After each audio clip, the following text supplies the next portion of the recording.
Hey everyone, welcome back to Redbanditracing. Welcome back to the channel. We got the X-Maxx back. We're doing a lot of little upgrades. If you guys watched the last video, we went ahead and put the fan motors in. That's really gonna help out in this heat because if you can't hear it behind me, I got a new fan because it is 91 degrees in here. It cooled down, it was 95. So it's getting kind of hot in here. So hopefully the fan, you guys can't hear the fan very well. We're gonna be doing some more upgrades. We got this body flying off. I'm getting sick of this body flying off. So we're gonna try something new. We're gonna try the GPM locker. This is the body clip that holds the body on. This is supposed to keep the body from flying off. I've been wanting to mount like a camera in the back of it just to maybe I can cut the video down real slow and seeing how it's popping off. That's really easy to do. I was gonna mount the GoPro right here and just see how it's popping off. Or GoPro Hero 4, the Hero, it stopped working, so we can't use it anymore. We're gonna try this. This body does need to be replaced pretty soon. It's already pretty beat up. But we are gonna try this and we're gonna see if it works. We are gonna test it in this video, so stay watching to the end. We're gonna run it in this video. We're gonna test this. Also, we're gonna replace the transmission gears. We got the center diff gear and the input gear. When I put the mod 1.5 gears in, it eliminated the cush drive. So it eliminated the cush drive, it puts a little bit more stress on the gear. So what I'm gonna do, sorry for the door. What I'm gonna do is I'm gonna put the hardened steel gears in. That way they're a little bit stronger and we don't have to worry about anything chipping. Now that doesn't mean later in the future, I might go ahead and put they do have a mod 1.5 with a cush drive. So I might try that in a later video. It really just depends on how this handles. But this should take care of a lot of problems and I shouldn't have to worry about chipping any gears. Now, I'm not gonna go in depth on putting this in. I'm gonna take a lot of it apart and then kind of show you what it looks like and then put it in. But I do have a video where I did tear it down and service the center diff. So if you guys wanna check those videos out, just look under the repair playlist and we have all the repairs that we did on this X-Maxx. So let's just jump right in.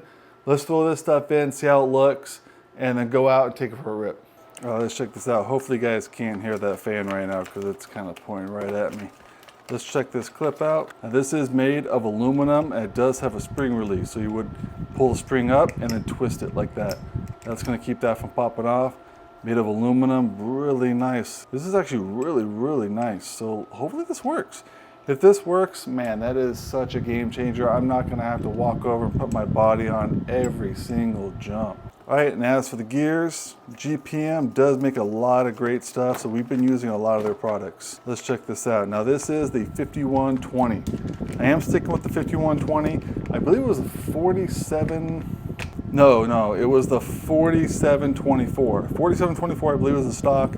I went to the 5120, and that is the gears from the previous version X-Maxx. I think why they changed the gears, they compensated for the speed, I think for the tires, because as you guys know, all the new X-Maxxes and XRTs, I believe the XRT, I know the Sledge, they all come with belted tires now.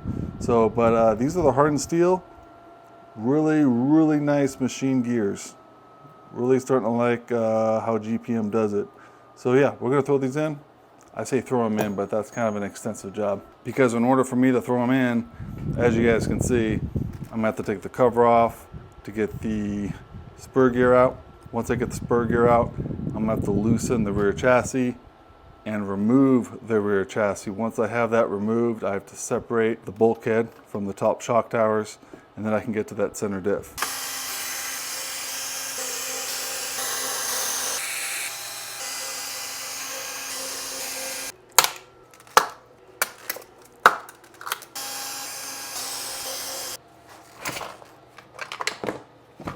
All right, so as you guys saw, this is how you pretty much take it out. All right, so I already got the motor out. Once you get these screws out, 1, 2, 3, 4, 5, 6, plus these 2, 7, 8, and the ones that go through the back, through the top diff housing, you don't have to take the crossbar ones out. And make sure you take the sides out for the back bumper. That way this lifts up. Once you lift it up, you can actually lift it up and access your center diff. So I'm gonna put that aside. Sorry you guys didn't see me take the motor out. If you guys want more in depth on this, we did do a diff service, so you guys can check out that video. Yeah, I had already done this and didn't realize that it was getting so hot in here that the mics shut off and then the camera shut off. And with camera, meaning I usually use my phone for stuff like this because I get a better picture quality. When we're out and about, I typically use GoPro or the DJI Action 4. They're pretty nice cameras. The only problem with working in here when it's hot is it was up to 95 degrees. And I think it was, the phone was getting too hot, so the phone shut off. And I had the phone kind of mounted high. The phone shut off, and then I was rewatching the audio, and the audio just cut. I already did the gears. I can show you real quick on how I did that. Just take one of your tools, press down the center. Just to get the pop. Carefully take it off, and there you go. This one's already packed. I already serviced this. I can't remember when. It was, can't been more than 2 months ago. But I'm not too worried about changing the fluid on this. And the gaskets are already lubed up. They still got some lube on them, so they're not dry. All you really got to do is swap this over and take the new one, put it right back on, and press down. Really, really simple.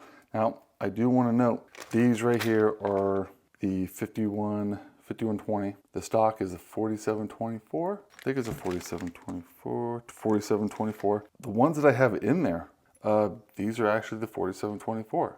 So I forgot that I had put these in and left them in. I could have sworn that I already swapped them out, but I didn't. So we're actually putting the stock center diff and transmission input gear in. So, which is fine because the amount of power it has, this might have a little bit more top end now. But yeah, very simple. Let me throw this back together. I don't use any Loctite. You don't need any Loctite.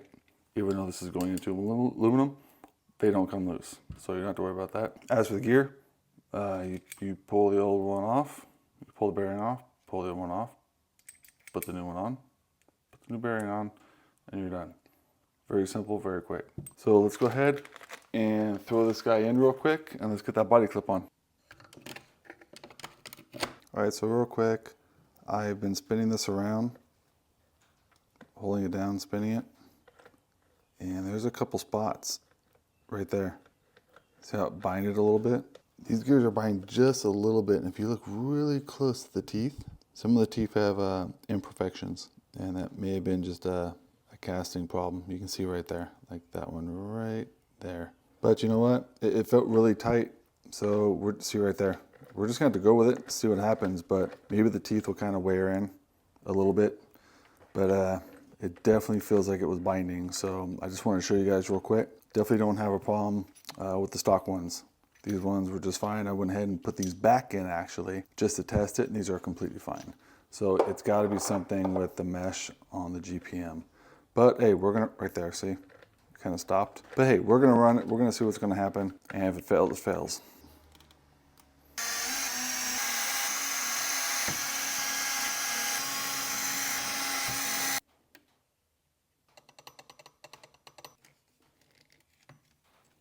Perfect mesh.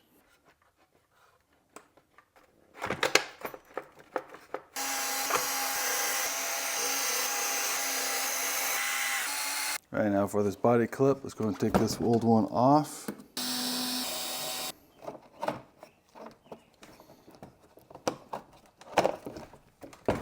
Once you unscrew it from the sides, it comes out pretty fast. Take a look at these two. So I mean, as you can see, the locking mechanism on this one, it's just a turnstile, locks in place. Whereas this one doesn't move back and forth until you unclip it. It's got a little spring in it, and then you can unlock it. This is great for locking. I really don't have a problem with the clip unlocking, but you know what? Maybe that's the problem. Maybe this is actually unlocking because every time I put the body back on, this is actually locked. I really wish I would have put that GoPro in there so I could figure out what was going on. But hey, let's go ahead and replace it and see how it works. Might be a little tight to get in there. Here we go. Go and lift this up.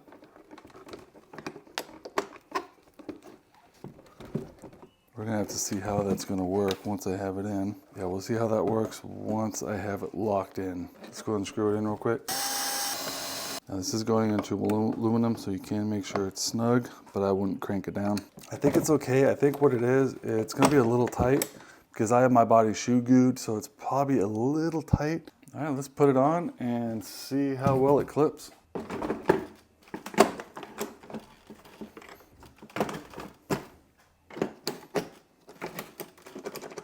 That's actually not that bad. It's coming off as a little tight, but going on, nice and firm.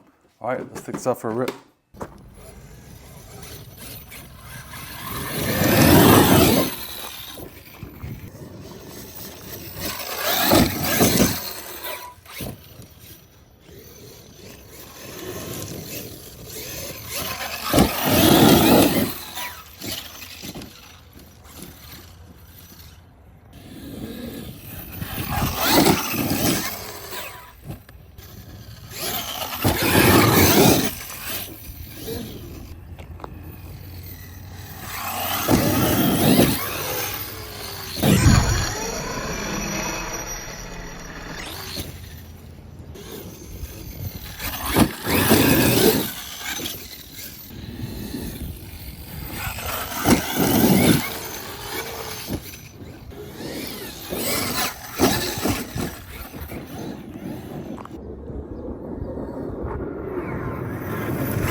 right, so yeah, I messed up on one of the jumps, but the other jump I kind of did on purpose. Got it to cartwheel, body hasn't come off. Those gears gave it a little bit more top end. It's definitely got more kick. This clip right here stays on. So I think what was going on is during the jumps, this would just move over and it would cause the body to fly off. I don't think it has anything to do with it underneath unclipping. I think it just moves on the top end. But this is hard to come off now, which is great. It's not gonna come off anymore. Gears sound good. Those gear imperfections that I found, I'm pretty sure they'll wear themselves in after I rip it a couple times. So I'm not too worried about it because it sounds perfect. Sounds great. You can hear the fan. That fan's loud. Everything will be down in the description. I hope you guys like this. This wasn't a big bash. The big bash is coming though. Now that we got everything ready for this, it's nice and cool. It's gonna be able to handle the hot weather out here. We're gonna take it for a big bash. Check out our Patreon, check out our Instagram page, and make sure you guys like and subscribe, and we'll see you guys on the next one.